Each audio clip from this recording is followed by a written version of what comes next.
Welcome to TG24 TV. నేను సుమలత. హనుమకొండ జిల్లా ధర్మసాగర్ మండలం ఎల్కుర్తి గ్రామంలో సామాజిక మార్పు దిశగా జ్ఞానం, న్యాయం, మార్గదర్శి అంబేద్కర్ స్వామి భవనానికి ప్రతీకగా అంబేద్కర్ విగ్రహ ప్రతిష్ట మహోత్సవ కార్యక్రమాన్ని ఘనంగా నిర్వహించారు. ఈ కార్యక్రమాన్ని అంబేద్కర్ విగ్రహ కమిటీ అధ్యక్షుడు కొలిపాక జయరాజ్ ఆధ్వర్యంలో నిర్వహించారు. విగ్రహదాతగా గ్రామ సర్పంచ్ నరిశెట్టి సుధాకర్, తలప్రదాత కొలిపాక ప్రశాంత్ తో కలిసి అంబేద్కర్ విగ్రహాన్ని ఆవిష్కరించారు. ఈ కార్యక్రమానికి ముఖ్య అతిథిగా హాజరైన Osmania university arts and science college professor doctor Kasim మాట్లాడుతూ అంబేద్కర్ అందరివాడని, విద్య ద్వారా సాధించిన విజయాలను, సమాజానికి ఆయన చేసిన అపార సేవలను గుర్తు చేశారు. అమెరికా వెళ్ళాడు చదువుకోవడానికి. మీ పిల్లలు ఎవరైనా హైదరాబాద్ కో లేకపోతే వరంగల్ కో చదువుకోవడానికి వెళ్ళి ఉంటారు. అమెరికా వెళ్ళిన వాళ్ళు ఉన్నారో లేదో నాకు తెలియదు. కానీ 110 సంవత్సరాల కిందట అంబేద్కర్ అమెరికా వెళ్ళాడు. అమెరికా వెళ్ళిన తర్వాత చదువుకుంటూ ఉన్నాడు. చదువుకుంటూ ఉన్నప్పుడు ఆయనకు తినడానికి తిండి లేదు.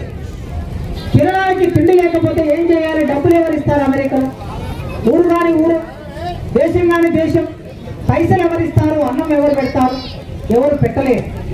అప్పుడు వాళ్ళ భార్యకు ఒక లెటర్ రాశాడు. ఆ భార్యకు లెటర్ రాసి, నీ దగ్గర ఏమైనా ఒక 100 రూపాయలు 200 రూపాయలు ఉంటే ఆ డబ్బుల్ని పంపించు, ఎందుకంటే నేను చదివే చదువు ఆగిపోతుందేమని ఒక భయం ఉంది నాకు. చదువు ఆగిపోతే నాకు భయం అంటే నేను తిండి లేక చనిపోతానో, లేకపోతే చదువు ఆగిపోతే నాకు ఉద్యోగం రాదనో కాదు. నేను చదవకుండా ఆపేస్తే నా చదువు మధ్యలో మార్పు తీసుకురావాలని, మీరు ఈ చదువు చదువుతున్నా కనుక వాళ్ళ జీవితాల్లో మార్పు తీసుకురావడం ఆగిపోతుంది కనుక నువ్వు డబ్బులు పంపించు అని అడిగాడు. ఇంతకుముందు రాజన్న చెప్పాడు కదా, డబ్బులు పంపించమని లేఖ రాశాడు, లెటర్ రాశాడు. కానీ ఆమె దగ్గర డబ్బులు లేవు. డబ్బులు లేకపోగా తన పిల్లలు, ఒక బిడ్డ అనారోగ్యం పాలై హాస్పిటల్ తీసుకెళ్ళాలి, హాస్పిటల్లో డాక్టర్ చూపెట్టాలి. ఆ రోజు ఈ రోజు రాజన్న పసిపిల్లల డాక్టర్ ఉన్నాడు, పిల్లల డాక్టర్ ఉన్నాడు రాజన్న. కానీ ఆ రోజు పిల్లల డాక్టర్లు మనోళ్ళు ఎవరు లేరు. చూపించుకుందామంటే డబ్బులు లేవు ఆమె దగ్గర. ఏదో కూలి చేస్తే వచ్చినటువంటి కొన్ని డబ్బులు ఆమె దగ్గర ఉంటే, పని చేస్తే వచ్చిన డబ్బులు ఉంటే ఆ డబ్బులని భర్తకు పంపించాలన్నా, బిడ్డకు వైద్యం చేయించాలన్నా, డాక్టర్కి తీసుకెళ్లాలన్నా అని ఆలోచించినాను.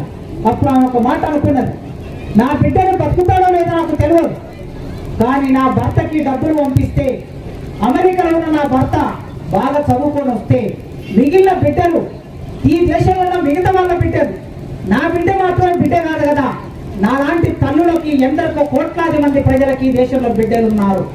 ఆ బిడ్డలందరూ బాగుండాలంటే, ఆ బిడ్డలందరూ చదువుకోవాలంటే, ఆ బిడ్డలందరూ గౌరవంగా ఉండాలంటే అక్కడ ఉన్న నా భర్త చదువుకోవాలని ఆమె బిడ్డను చూపించకుండా డబ్బులు భర్తకు పంపించింది.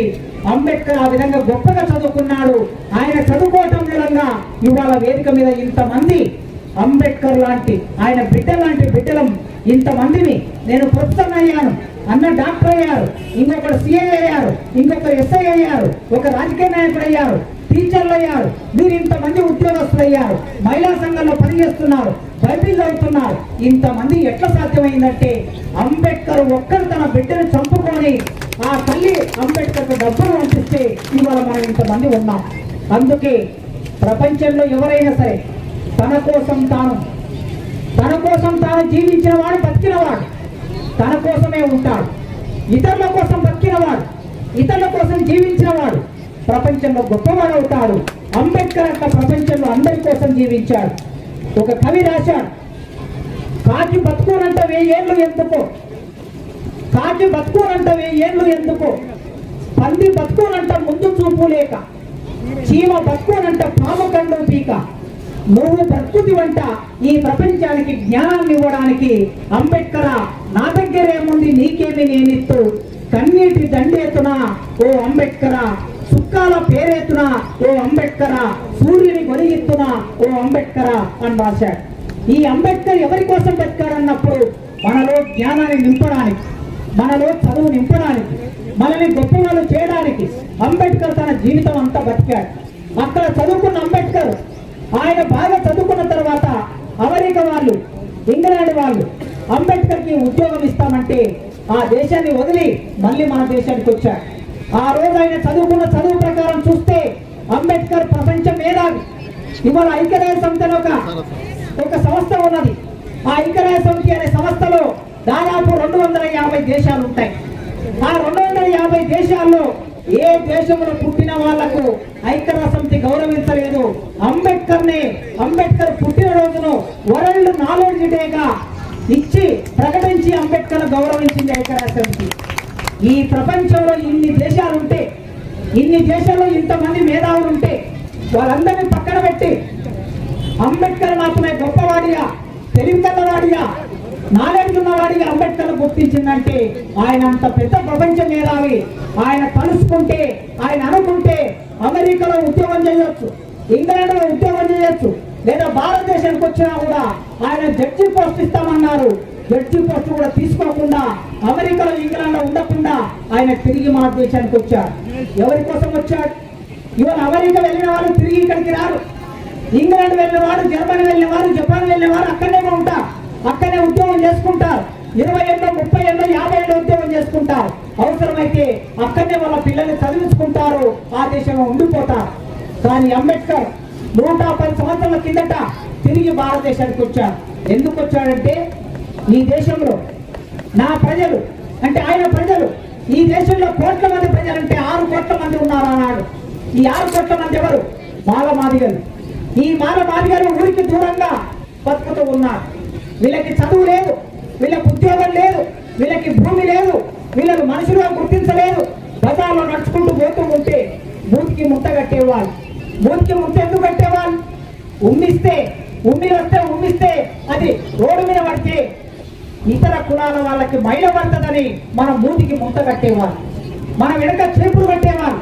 చీపురు ఎందుకు కట్టేవాళ్ళు? వెనక ఈపు మీద చీపురు కట్టే మనం నడుచుకుంటూ పోతూ ఉంటే ఆ చీపురు ఉడుచుకుంటూ వచ్చేది.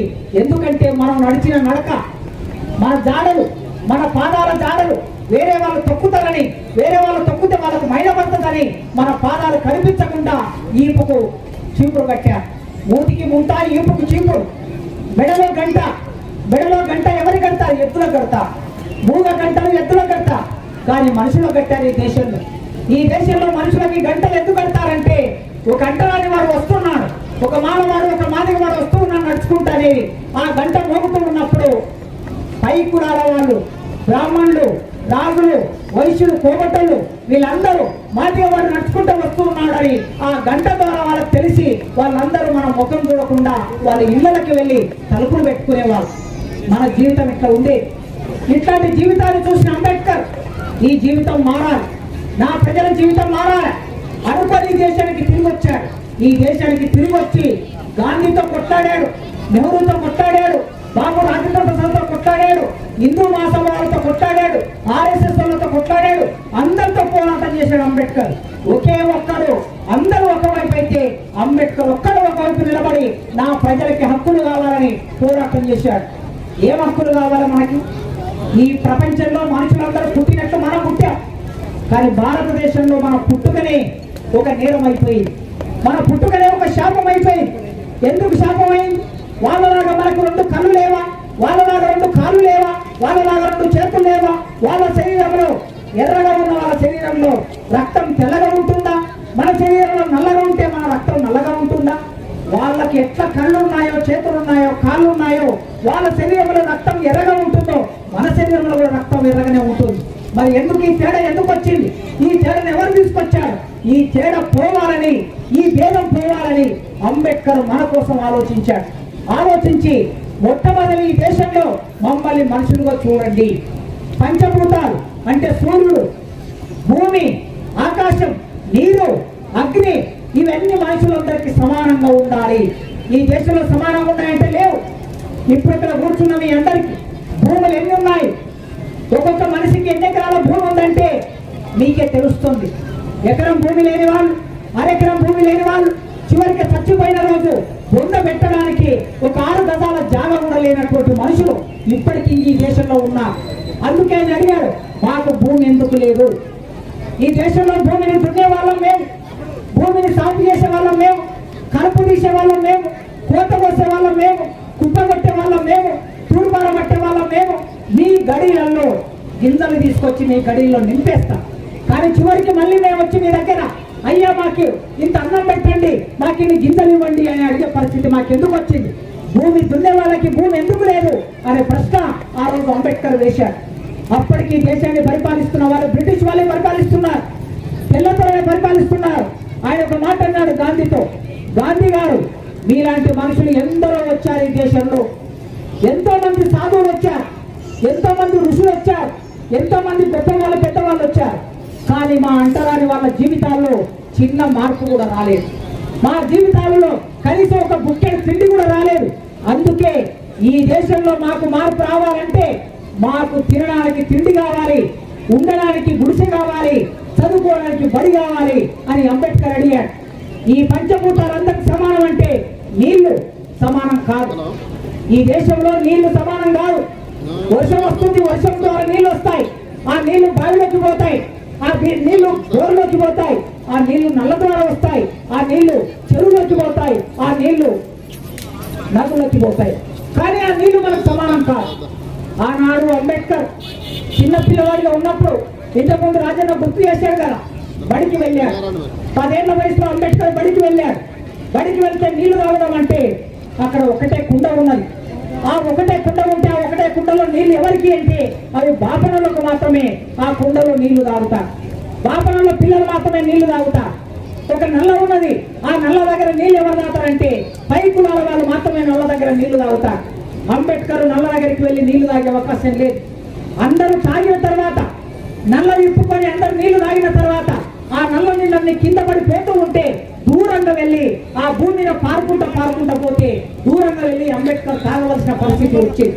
అందుకే అంబేద్కర్ తాను పుట్టినప్పుడు పెరిగినప్పుడు బడికి వెళ్ళినప్పుడు తాగడానికి నీళ్లు లేవు కనుక 1927లో అంటే సరిగ్గా 100 సంవత్సరాల కిందట ఈ దేశంలో అంబేద్కర్ నీళ్ల కోసం పోరాటాన్ని మొదలుపెట్టాడు. మాకు నీళ్లు కావాలి తాగడానికని పోరాటాన్ని మొదలుపెట్టాడు. ఆయన పుట్టిన రాష్ట్రం మహారాష్ట్ర. ఆ మహారాష్ట్రలో మహాద్ అనే ఒక ఊరిలో ఒక చెరువు ఉంటే ఆ చెరువులో నీళ్లు తాగడానికి మాలమాదిగలకు అవకాశం లేకపోతే అంబేద్కర్ అక్కడికి వెళ్ళాడు. అక్కడికి వెళ్ళి ఆ ఊళ్ళో ఉన్న వాళ్ళందరినీ ఏకం చేసి ఈ చెరువులో నీళ్లు మనవి. ఎందుకు మనవంటే ఈ చెరువు కట్ట వేసింది ఎవరు? బాపనులు వచ్చి కట్ట వేశారా? వాళ్ళ స్త్రీలు వచ్చి మట్టి మోసారా? వాళ్ళ పురుషులు వచ్చి గడ్డపార పట్టారా? వాళ్ళ పురుషులు వచ్చి పార పట్టారా? వాళ్ళు మట్టి పోసి ఈ కట్టను వేశారా? వేయలేదు. ఈ కట్టను వేసింది మనం, బావి తవ్వింది మనం. కనుక ఆ బావి తోడినప్పుడు పాతాళంలో ఉన్న గంగని పైకి తీసుకొచ్చాం. గడ్డపార బట్టి తోమి 10 గోళ్ల బాయి, 20 గోళ్ల బాయి, 30 గోళ్ల బాయి నీళ్లు లోపలికి తోమిన తర్వాత మట్టి అంతా తీసిన తర్వాత ఆ నీటి జల వచ్చి మొట్టమొదలు ఎవరిని ముట్టుకుంటుంది? మన కాళ్ళనే ముట్టుకుంటుంది. మన చేతుల్ని మన కాళ్ళని ముట్టుకుంటుంది. మన చర్మం మీద మన పై మీద ఊరినటువంటి చెమట ఆ నీళ్ళలో కలుస్తుంది. ఆ తర్వాత మనం బయటకు వచ్చాక ఆ చెరువు మీద లేకపోతే ఆ బావి మీద మనకు హక్కు లేకుండా బాపనులకి హక్కు తీసుకొని మనకు నీళ్లు లేకుండా చేశారు కనుక ఈ చెరువులో మనం నీళ్లు తాగాలని అంబేద్కర్ ఆనాడు పోరాటాన్ని మొదలు పెట్టాడు. 100 సంవత్సరాల కిందట నీళ్ల కోసం మొదలుపెట్టిన పోరాటం తర్వాత రాజ్యాంగం రాశాడు. ఈ రాజ్యాంగంలో నా ప్రజలకి చదువులు కావాలని, నా ప్రజలకి తెలివి ఉండాలని, నా ప్రజలకి ఉద్యోగాలు కావాలని. బాపనులు మాత్రమే టీచర్లు ఎందుకు అవుతారు? బాపనులు మాత్రమే లెక్చరర్లు ఎందుకు అవుతారు? కొన్ని కులాలకు మాత్రమే అవకాశం ఎందుకున్నది? అందరికీ చదువుకునే అవకాశం కావాలని అంబేద్కర్ ఏం రాశాడు? మన అందరి కోసం రాజ్యాంగం రాశాడు. ఇవాళ రాజన్న ఉప ముఖ్యమంత్రి అయ్యాడు, ఎమ్మెల్యే అంతకుముందు ఎమ్మెల్యే అయ్యాడు, అంతకుముందు డాక్టర్ అయ్యాడు. అంబేద్కర్ రాజ్యాంగం రాయకపోతే, అంబేద్కర్ రిజర్వేషన్లు ఇవ్వకపోతే రాజ్యాంగం డాక్టర్ అయ్యేవాడు కాదు, నేను ప్రొఫెసర్ అయ్యేవాడు కాదు, రాజ్యాంగ ఎమ్మెల్యే అయ్యేవాడు కాదు, మంత్రి అయ్యేవాడు కాదు. ఇవాళ ఇంతమందిని ఇన్ని అవకాశాలు పొందుతున్నామంటే ఆనాడు రాజ్యాంగంలో కూర్చొని, రాజ్యాంగ రచన కమిటీలో కూర్చొని అంబేద్కర్ మన హక్కులన్నీ సాధించి పెట్టాడు. మన స్త్రీలు కొందరైనా మన అమ్మాయిలు మన చదువుకుంటున్నారంటే ఆనాడు అంతకన్నా ముందు రాసిన రాతలను పక్కన పెట్టి, ఆ పుస్తకాలను పక్కన పెట్టి అంబేద్కర్ రాజ్యాంగాన్ని ముందుకు తీసుకొచ్చాడు. మనవనే వాడు మనుశాస్త్రం అనే ఒక పుస్తకాన్ని రాశాడు. ఆ మనుశాస్త్రం అనే పుస్తకంలో ఏం రాశాడంటే ఎవరైనా సరే, మాలోడైనా, మాదిగోడైనా, కుమ్మరోడైనా, కమ్మరోడైనా, యాదవైనా, గౌడైనా, ముందులు కాపైనా, లేదా పద్మశాలైనా, రెడ్డి అయినా, వెలమైనా, కాపైనా, కమ్మైనా ఎవరైనా సరే వీళ్ళు చదువుకోవద్దని రాశాడు ఆ పుస్తకంలో. కానీ అంబేద్కర్ ఆ పుస్తకంలో మనుశాస్త్రం రాసిందని పక్కన పెట్టి భారతదేశంలో ఉన్న వాళ్ళు ఎవరైనా సరే కులముతో, మతంతో, జాతితో, రంగుతో సంబంధం, లింగంతో సంబంధం లేకుండా ప్రతి ఒక్కరు బడికి వెళ్ళొచ్చు, ప్రతి ఒక్కరు కాలేజీకి వెళ్ళొచ్చు, ప్రతి ఒక్కరు చదువుకోవచ్చని రాజ్యాంగంలో ఒక్క కలం పోటుతో రాజ్యాంగం రాస్తే ఇవాళ ఇన్ని లక్షల మందిని మనం చదువుకోగలిగినాం. అది అంబేద్కర్ చేసిన ఆ పోరాటం వలన, ఆయన రాసిన రాజ్యాంగం వలన ఇది సాధ్యమైంది. దానితో పాటు ఈ దేశంలో మనుషుల్ని మనుషులుగా చూడాలంటున్నా, చూస్తున్నారా? రాజ్యాంగం అమల్లోకి వచ్చి 70 ఏళ్ళైంది, దేశానికి స్వాతంత్రం వచ్చి 75 ఏళ్ళైంది. మనుషుల్ని మనుషులుగా చూస్తున్నారా? ఈ దేశం కోర్టులు ఏం చెప్తున్నాయి? మీరు యేసు ప్రభువు నమ్ముకుంటే, రేపటి నుంచి మీరు యేసు ప్రభువును మొక్కితే, మీరు చర్చిలకు పోతే, మీరు బైబిల్ పట్టుకుంటే మీరు మాదిగోళ్ళు కాదు, మీరు మాలోళ్ళు కాదని కోర్టులు చెప్తున్నాయి. ఇది ఎక్కడున్నది? ఇది అంబేద్కర్ రాశాడా? రాయలేదు. అంబేద్కర్ రాయని విషయాన్ని ఎందుకు చెప్తున్నారు? ఎందుకు ఇవాళ క్రైస్తవ మతంలోకి వెళ్ళవలసిన పరిస్థితి వచ్చిందో? ఈ దేశంలో న్యాయమూర్తులు, సుప్రీంకోర్టులో కూర్చున్న న్యాయమూర్తులు, హైకోర్టులో కూర్చున్న న్యాయమూర్తులు, దేశాన్ని పరిపాలిస్తున్న ప్రధానమంత్రి, దేశాన్ని పరిపాలిస్తున్న హోంశాఖ మంత్రి, మీకు తెలియదా మేము మాలమాది వాళ్ళం, ఎందుకు క్రైస్తవంలోకి వెళ్ళామో మీకు తెలియదా? మీరు మమ్మల్ని ముట్టుకున్నారా? మీరు మమ్మల్ని దగ్గరికి రానిచ్చారా? మీరు మాకు చదువు చెప్పారా? మాకు మీరు వైద్యం చేశారా? మాకు మందులు ఇచ్చారా? మేము చచ్చిపోతుంటే. హాయ్ అండి, నేను మీ Satyasri. Please do subscribe TG24 TV.